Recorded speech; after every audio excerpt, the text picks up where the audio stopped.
আপনাদের ভিতরে যারা চাচ্ছেন অনলাইনের মাধ্যমে জমির নামজারি, খারিজ কিংবা মিউটেশন করবেন, তারা আজকের ভিডিওটি শেষ পর্যন্ত দেখুন। আপনাদের ভিতরে অনেকেই কিন্তু জানেন না, বর্তমানে অনলাইনের মাধ্যমে আপনি আপনার মোবাইল ফোন কিংবা কম্পিউটার দিয়েই কিন্তু সম্পত্তির খারিজ, মিউটেশন কিংবা নামজারির আবেদন করতে পারবেন। আজকের ভিডিওতে আমি আপনাদেরকে দেখিয়ে দিব কিভাবে আপনারা ঘরে বসেই মোবাইল ফোন কিংবা কম্পিউটার দিয়ে নামজারির আবেদন বা খারিজ কিংবা মিউটেশন এর আবেদন করবেন। মূল ভিডিওতে যাওয়ার আগে একটা রিকোয়েস্ট করব, ভিডিওটিতে লাইক দিয়ে ভিডিওর পরবর্তী অংশটুকু কন্টিনিউ করবেন। নামজারির আবেদন করার জন্য আপনাদের যে কাজটি করতে হবে, আপনার মোবাইল ফোন কিংবা কম্পিউটার থেকে একটি ব্রাউজার ওপেন করতে হবে। আপনি চাইলে মোবাইল ফোন দিয়ে সেম কাজটা করতে পারবেন, আমি কম্পিউটার দিয়ে দেখাচ্ছি যাতে বুঝতে আপনাদের সুবিধা হয়। তো এখানে আপনারা যে কোনো ব্রাউজার ওপেন করে এখানে ইউআরএল বারে টাইপ করবেন land.gov.bd। এই ওয়েবসাইটটিতে চলে আসবেন। ওয়েবসাইটটিতে আসলেই আপনি দেখতে পারবেন শুরুতেই এখানে একটা অপশন পেয়ে যাচ্ছেন নামজারি। আপনি এখান থেকে নামজারিতে ক্লিক করবেন। নামজারিতে ক্লিক করলে দেখতে পারবেন আপনাদের সামনে ঠিক এরকম একটা অপশন চলে আসবে। এইখানে দেখতে পাচ্ছেন রয়েছে নামজারির আবেদন। আপনি এখান থেকে নামজারির আবেদন এই লেখাটিতে ক্লিক করবেন। এবার এইখানে দেখতে পারবেন নতুন নামজারি আবেদনের কোড ফি নম্বর তৈরি করতে চাই।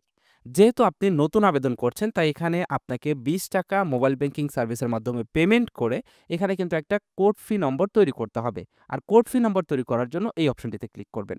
এবার এইখানে আপনি দেখতে পারবেন শুরুতে এখানে আপনি যে উপজেলার নাম জারি করতে চাচ্ছেন তাহা সিলেক্ট করুন। এখান থেকে শুরুতে আপনি আপনার বিভাগ সিলেক্ট করবেন, তারপর এখান থেকে আপনি আপনার জেলা সিলেক্ট করবেন এবং তারপর এখান থেকে আপনি আপনার উপজেলা সিলেক্ট করবেন। এবার এখানে আপনার নাম, ঠিকানা, মোবাইল নাম্বার, জাতীয় পরিচয়পত্র নম্বর এবং জন্ম তারিখ দিয়ে দিবেন। এখানে নাম, ঠিকানা সকল কিছু কিন্তু আপনি আপনার জাতীয় পরিচয়পত্র অনুযায়ী দিবেন। এখানে নাম, ঠিকানা সকল কিছু কিন্তু আপনাকে বাংলাতে লিখতে হবে। তো মোবাইল ফোন দিয়ে করলে কিন্তু আপনি যেকোনো কিবোর্ড দিয়ে করতে পারছেন, কম্পিউটারে করলে অভ্র কিবোর্ড দিয়ে করে ফেলবেন। এবার এখান থেকে পরবর্তী লেখাতে ক্লিক করবেন। পরবর্তী লেখাতে ক্লিক করলে দেখতে পারবেন আপনার নামজারির আবেদনের কোড ফি নম্বর, এখানে একটা কোড ফি নাম্বার দেওয়া হয়েছে এবং দেখতে পাচ্ছেন কোড ফি ৳২০। কোড ফি প্রদান করতে নিচের যেকোনো একটি অপশন সিলেক্ট করে অগ্রসর বাটনে ক্লিক করুন। তো এইখান থেকে আপনি চাইলে ইন্টারনেট ব্যাংকিং এর মাধ্যমে পেমেন্ট করতে পারবেন, আপনি চাইলে মোবাইল ওয়ালেটের মাধ্যমেও পেমেন্ট করতে পারবেন। তো এইখান থেকে আমি মোবাইল ওয়ালেট সিলেক্ট করলাম, যেহেতু আমি মোবাইল ওয়ালেটের মাধ্যমে পেমেন্ট করব। এবার এখান থেকে অগ্রসর হন, এই লেখাটিতে ক্লিক করবেন। তারপর এখানে আপনার নামজারি কোড ফি ৳২০ ওয়ালেটের মাধ্যমে দিতে ইচ্ছুক, আপনি এখান থেকে হ্যাঁতে প্রেস করবেন। এবার দেখতে পাচ্ছেন এখানে আপনার মোবাইল নাম্বার চলে আসবে এবং এখানে আপনার একটি ট্র্যাকিং নাম্বার দেওয়া হয়েছে। মোবাইল ওয়ালেট থেকে ট্র্যাকিং নাম্বার ব্যবহার করে ফি প্রদান করতে হবে। এবার আপনি যেটা করবেন আপনার মোবাইল ফোন থেকে বিকাশ, রকেট, নগদ যেটার মাধ্যমে পেমেন্ট করবেন সেটাতে চলে যাবেন। তো আমি বিকাশের মাধ্যমে করব, তাই এখান থেকে আমি বিকাশ অ্যাপের ভিতরে ঢুকলাম। বিকাশ অ্যাপের ভিতরে আসার পর আপনি এখান থেকে পে বিল এই লেখাটিতে প্রেস করবেন। পে বিল লেখাতে প্রেস করলে একটু নিচের দিকে যাবেন, নিচের দিকে গেলেই দেখতে পারবেন ই মিউটেশন নামের একটা অপশন রয়েছে। আপনি এখান থেকে ই মিউটেশন এই লেখাটিতে ক্লিক করবেন। এবার এইখানে আপনাকে যে একটা ট্র্যাকিং নাম্বার দেওয়া হয়েছে সেই ট্র্যাকিং নাম্বারটা এখানে দিয়ে দিবেন। এই যে এই ট্র্যাকিং নাম্বারটা আপনি দিয়ে দিবেন। ট্র্যাকিং নাম্বার দেওয়া হলে পে বিল করতে এগিয়ে যান, এই লেখাটিতে ক্লিক করবেন। এবার দেখতে পারবেন এখানে আপনাকে ৳২০ পেমেন্ট করতে বলবে। আপনি জাস্ট পরের ধাপে যেতে এগিয়ে যান, এটাতে ক্লিক করবেন এবং এখানে আপনার বিকাশের পিন নাম্বারটা দিয়ে দিবেন। বিকাশের পিন নাম্বার দিয়ে আপনি এখানে পেমেন্ট করলে দেখতে পারবেন আপনার পেমেন্টটা সফল হয়ে যাবে। দেখতে পাচ্ছেন আমাদের এখানে পেমেন্টটা কিন্তু সফল হয়ে গেছে। এবার আপনি এখান থেকে মূল পেজে ফিরুন, এই লেখাটিতে ক্লিক করবেন। এবার আপনি নামজারি আবেদন এই লেখাটিতে আবারও প্রেস করবেন। এবার এইখানে দেখতে পারবেন আপনার আবেদনের কোড ফি নাম্বার প্রদান করতে বলবে। এবার যে কোড ফি নাম্বারটি প্রদান করে আপনি বিকাশের মাধ্যমে পেমেন্ট করলেন সেই কোড ফি নাম্বারটি দিয়ে দিবেন এবং এখানে আপনার মোবাইল নাম্বারটি দিয়ে দিবেন যে মোবাইল নাম্বারটি আপনি ব্যবহার করেছিলেন। এবার এখান থেকে ভেরিফাই লেখাতে ক্লিক করবেন। দেখতে পারবেন আপনার নামজারি আবেদনের কোড ফি পরিশোধিত। আপনি নিচের তথ্যগুলো পূরণ করে অগ্রসর হতে পারবেন, এটা লেখা চলে আসবে। এবার আপনাকে মেইন কাজটি করতে হবে, তার মানে আপনার নামজারির যে আবেদন সেই আবেদন প্রক্রিয়াটা এইটা। এবার এখানে শুরুতে আপনি দেখতে পারবেন জমির মালিকানা সূত্র। এখানে ক্রেতা, বাদী, গ্রহীতা। যদি ব্যক্তি মালিকানাধীন জমির জন্য আবেদন করেন তাহলে এটাতে ক্লিক করবেন, আর যদি প্রাতিষ্ঠানিক মালিকানাধীন জমির জন্য আবেদন করেন তাহলে এটাতে ক্লিক করবেন। যেহেতু ব্যক্তি মালিকানাধীনের জন্য করব তাই এখানে এটাতে ক্লিক করলাম। এবার এখানে দেখতে পাচ্ছেন 18 বছরের ঊর্ধ্বে সকল গ্রহীতার জাতীয় পরিচয়পত্র আছে কিনা। তার মানে যদি আপনার বয়স 18 বছরের উপরে থাকে তাহলে এখান থেকে হ্যাঁ দিবেন। এবার এখানে দেখতে পাচ্ছেন দুইটা অপশন রয়েছে, একটা হচ্ছে গ্রহীতা আর একটা হচ্ছে প্রতিনিধি। তো যেহেতু আমি গ্রহীতা তাই এখান থেকে গ্রহীতা সিলেক্ট করব। গ্রহীতা সিলেক্ট করার পর দেখতে পাচ্ছেন এখানে গ্রহীতা আপনার জাতীয় পরিচয়পত্রের সাথে হুবহু মিল রেখে প্রদান করুন। জাতীয় পরিচয়পত্রের সাথে তথ্যের হুবহু মিল না হলে আবেদন প্রক্রিয়া সম্পন্ন হবে না। এখানে আপনার জাতীয় পরিচয়পত্রের নাম্বার দিবেন আবারও এবং এখানে জন্ম তারিখ দিবেন। এরপর আপনি এখান থেকে আপনার নিজের নাম বাংলাতে লিখবেন, আপনার পিতার নাম বাংলাতে লিখবেন, মাতার নাম বাংলাতে লিখবেন এবং এখান থেকে লিঙ্গ সিলেক্ট করে দিবেন। এরপর আপনি নিচে দেখতে পারবেন যোগাযোগ, ওটিপি, এসএমএস পাঠানোর জন্য মোবাইল নাম্বার। এখানে আপনার মোবাইল নাম্বার দিয়ে দিবেন। তারপর এখানে ইমেল অ্যাড্রেস রয়েছে, এটা যদি থাকে দিবেন, না দিলেও কোনো সমস্যা নেই। এরপর নিচে চলে আসবেন। নিচে আসার পর দেখতে পারবেন এখানে মৌজা নির্বাচন করুন। এখান থেকে শুরুতে আপনার বিভাগ দিবেন। তারপর এখান থেকে আপনি জেলা সিলেক্ট করবেন। জেলা সিলেক্ট করার পর এখান থেকে উপজেলা সিলেক্ট করবেন এবং এখান থেকে কোন মৌজার জন্য আপনি নামজারি করছেন সেই মৌজাটি এখান থেকে সিলেক্ট করে দিবেন। এবার আপনি নিচে দেখতে পারবেন আবেদন সংক্রান্ত ঘোষণা। এটা কিন্তু খুব কেয়ারফুলি আপনাকে পূরণ করতে হবে এবং এটা কিন্তু একেকজনের জন্য একেক রকম হতে পারে। তাই আমারটা ফলো করে আপনাকে দিতে হবে এমন না। এটা প্রত্যেকটা পড়বেন, আপনার ক্ষেত্রে যেটা প্রযোজ্য সেটা দিবেন। যেমন সর্বশেষ রেকর্ড অথবা নামজারি হতে জমির মালিকানা ধারাবাহিকতা আছে কিনা। এটা আমার ক্ষেত্রে হ্যাঁ, আমি হ্যাঁ দিলাম। আবেদনকারীর দলিল মূলে মালিকানা দাবি ও হিস্সা সঠিক আছে কিনা। এটা হ্যাঁ হবে, আমি হ্যাঁ দিলাম। আবেদিত জমি দখলে আছে কিনা, আংশিক খাস বা আংশিক অর্পিত বা আংশিক অধিগ্রহিত আছে কিনা। এটা আমার এখানে না, তাই আমি এখান থেকে না দিলাম। আবেদিত জমিতে কোনো দেওয়ানি মামলা আছে কিনা। এটা না, না দিলাম। জমিতে সরকারি স্বার্থ আছে কিনা, না, না দিলাম। সর্বশেষ অর্থ বছরের ভূমি উন্নয়ন কর পরিশোধ আছে কিনা। এটা আমার ক্ষেত্রে হ্যাঁ, তাই এখান থেকে হ্যাঁ দিলাম। এখানে দেখতে পাচ্ছেন আবেদন তফসিলভুক্ত জমির সর্বশেষ জরিপের তথ্য। এখান থেকে আমার আরএস, তাই এখান থেকে আরএস সিলেক্ট করলাম। নিচে রয়েছে আবেদনে বর্ণিত তফসিল। এখান থেকে আমার জমি, তাই জমি সিলেক্ট করলাম। অ্যাপার্টমেন্ট, ফ্লোর স্পেস থাকলে এটা সিলেক্ট করবেন। আপনার ক্ষেত্রে যেটা থাকবে সেটা আপনি নির্বাচন করবেন। তারপর এখানে রয়েছে গ্রহীতাদের এই মৌজায় বর্তমানে কোনো খতিয়ান আছে কিনা। এখানে হ্যাঁ দিলে যদি কোনো খতিয়ান থাকে তাহলে সেটা এখানে এন্ট্রি করতে হবে, আর না থাকলে না। এবার এখান থেকে পরবর্তী লেখাতে ক্লিক করবেন এই সকল তথ্য সঠিকভাবে দেওয়ার পর। এবার দেখতে পাচ্ছেন জাতীয় পরিচয়পত্রের সাথে হুবহু মিল রেখে তথ্য পূরণ করেছেন কিনা সেটা আপনি এখান থেকে নির্বাচন করবেন। তো এখান থেকে আমি যেহেতু সকল কিছু জাতীয় পরিচয়পত্রের সাথে মিল রেখেছি, তাই এখান থেকে হ্যাঁ দিলাম। এবার আপনার মোবাইল নাম্বারে একটা ওটিপি কোড যাবে, সেই ওটিপি কোডটি এখানে দিবেন। ওটিপি কোড দেওয়ার পর এখান থেকে এটাতে টিক মার্ক দিবেন এবং যাচাই করুন লেখাতে ক্লিক করবেন। যাচাই করুনে ক্লিক করলে দেখতে পারবেন এখানে আপনার নাম, পিতার নাম, মাতার নাম এবং তার পাশে যাচাইকৃত লেখা আসবে। যদি সকল কিছু যাচাইকৃত লেখা আসে তার মানে আপনার সকল কিছু ঠিকঠাক আছে। আর যদি এখানে কোনোটাতে লাল চিহ্ন চলে আসে তাহলে বুঝতে হবে সেটা ঠিক নেই, সেটা আপনাকে আবার এখান থেকে কারেকশন করে দিতে হবে। কারেকশন করে দিয়ে এখান থেকে পরবর্তী লেখাতে প্রেস করবেন। এবার আপনাকে সেকেন্ড স্টেপে নিয়ে আসবে। এই স্টেপে আপনাকে আবেদিত জমির তফসিল বর্ণনা করতে হবে। এখানে শুরুতেই রয়েছে খতিয়ানের ধরন। এখান থেকে আপনার খতিয়ানের ধরন যেটা সেটা সিলেক্ট করবেন। তারপর এখান থেকে আপনি খতিয়ানের নাম্বারটা দিয়ে দিবেন। এরপর এখানে ভেরিফাই লেখাতে ক্লিক করে দিবেন। তারপর এখান থেকে আপনি দাগ নাম্বার দিয়ে দিবেন। দাগ নাম্বার দেওয়ার পর এখানে জমির পরিমাণটা আপনি এখানে দিয়ে দিবেন।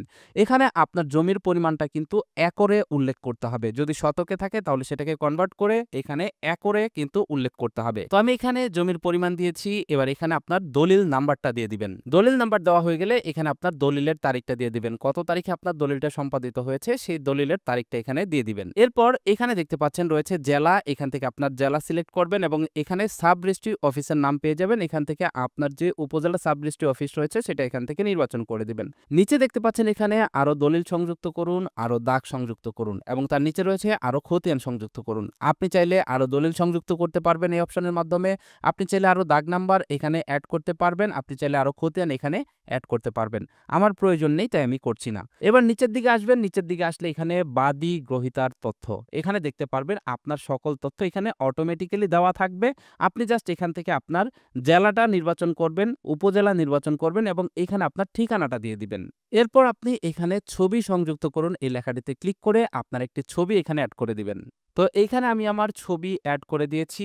এবার আপনি নিচে দেখতে পারবেন আবেদনকারীর তথ্য প্রতিনিধি। এখানে আপনি আবারও সেম একইভাবে আপনার ছবি সংযুক্ত করে দিবেন এবং এখানে আপনার ঠিকানাটা লিখে দিবেন। দেওয়ার পর পরবর্তী লেখাতে ক্লিক করবেন। পরবর্তী লেখাতে ক্লিক করলে দেখতে পারবেন এখানে দাতার তথ্য প্রদান করুন। এবার এইখানে আপনাকে দাতার তথ্য দিতে হবে। এখানে দাতার তথ্য সংযোজন করুন এই লেখাটিতে ক্লিক করবেন এবং এইখানে দেখতে পারবেন একটা ফর্ম চলে আসছে। এবার আপনি জমিটা কার কাছ থেকে নিয়েছেন, যে জমিদাতা তার এখানে তার নাম লিখতে হবে। শুরুতে এখানে তার নামটা লিখে দিবেন। এখানে নিচে থেকে সিলেক্ট করবেন জীবিত না মৃত। এখানে যদি জীবিত থাকে জীবিত সিলেক্ট করবেন, মৃত থাকলে মৃত সিলেক্ট করবেন। মৃত থাকলে এখানে ওয়ারিশের সনদ কিন্তু আপনাকে অ্যাড করতে হবে। এরপর এখানে হোল্ডিং ট্যাক্স নাম্বারটা দিয়ে দিবেন, এখানে মোবাইল নাম্বার দিবেন, এখানে জাতীয় পরিচয়পত্র নাম্বার, জন্ম তারিখ, জমির পরিমাণ এবং এইখান থেকে আপনি জেলা, উপজেলা এবং এইখান থেকে আপনি অ্যাড্রেস সিলেক্ট করে দিবেন। তো আমি এখানে দাতার তথ্য দিয়ে দিয়েছি। এবার এখান থেকে সংযোজন এই লেখাটিতে ক্লিক করবেন। যদি এখান থেকে এই দাতার তথ্য আপনার ডিলিট করার প্রয়োজন পড়ে তাহলে এখান থেকে এটাকে ডিলিট করতে পারবেন।